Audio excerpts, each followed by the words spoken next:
শুনুন এইটাতে কিন্তু দুটো ঠ্যাঙে আছে। হ্যাঁ, এরা তো কোনো বিপদে পড়েনি।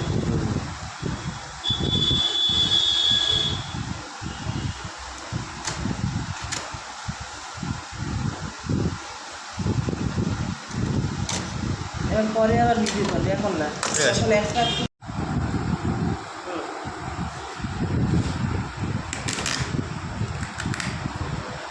এদিকটা চাপতে হবে। হ্যাঁ,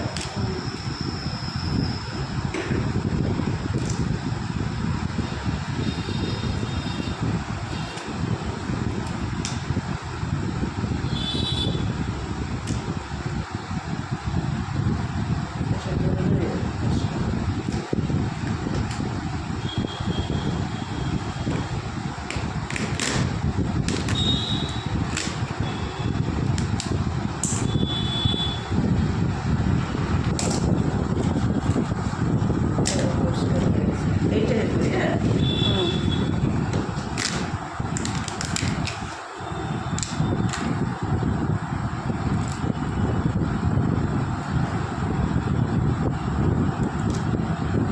সব পরিষ্কার করতে হবে। এবার তুমি বলছো মানে কী বলে এটাকে? হ্যাঁ, গিলটা বের করে দেখি তো। এটা ভালো করে ধুইতে হবে আগে, ভালো করে ওই জলে ধুইতে হবে। জলে ধুয়ে এটাকে এরকম করে সাইড করে বের করতে হবে। এখন বের করলে হবে না, বুঝলে? এটা এরকম করে সাইড করে বের করে নিতে হবে। আর ওর তুমি তো ফটো তুলে নাও। এই দেখো, ফটো ফটো কাঁকড়াটা দেখেছো? দেখেছো? এই এটাকে ই করবে, দাঁড়াও। একটা ছোট বাটি দেবে, আমি পুরোটা এটা আলাদা করে দিচ্ছি। এটা তো কাটাটা তো কীভাবে কাটলাম দেখি। একটা ওই হ্যাঁ, ওই হ্যাঁ, সাদা বাটি দিয়ে দে। আর দেবো? এটা কিন্তু আর ধরো না, ঠিক আছে? একবারই দেবো। এটা হচ্ছে অরিজিনাল কাঁকড়া নাকি? যেটা বাচ্চা যদি কাঁকড়া কিনতে চাও, তোমাকে এই কাঁকড়াটা, তো এটা বাইরে থেকে কি করে বুঝবো? এইটা তো বোঝা যাবে না। হ্যাঁ, কাঁকড়ার কালার দেখেছো কিছুটা? এটা হলো অরিজিনাল, এইভাবে কাঁকড়া কিনবে। কোনো সময় ওরকম মদটা কাঁকড়া কিনবে না। মা যেটা বলেছো ওটা একমাত্র শীতকালে পাবে, বুঝেছো? এই শীতকালে দেখো, পাবে। এটা অরিজিনাল কাঁকড়া। এটাকে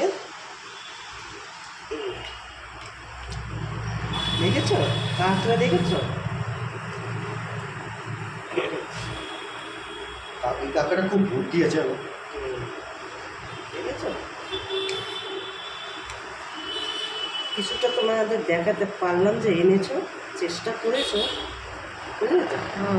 চেষ্টা করেছে। এই দেখো কাঁকড়াটা, দেখো এই যে কাঁকড়াটা তোমার, এইটা হলো অরিজিনাল কাঁকড়া। আর এই কাঁকড়া তুমি রান্না করবে, এর স্বাদ কোথায় যাবে জানো তুমি? কোথায় যাবে? আমার কাছে হয়ে গেল। এবার এটা অনেক সময় ভালো হয়, সেটা তাহলে ওর ভিতরে মশলাটা ঢুকছে না? কাছে হয়ে গেল। আরেকটা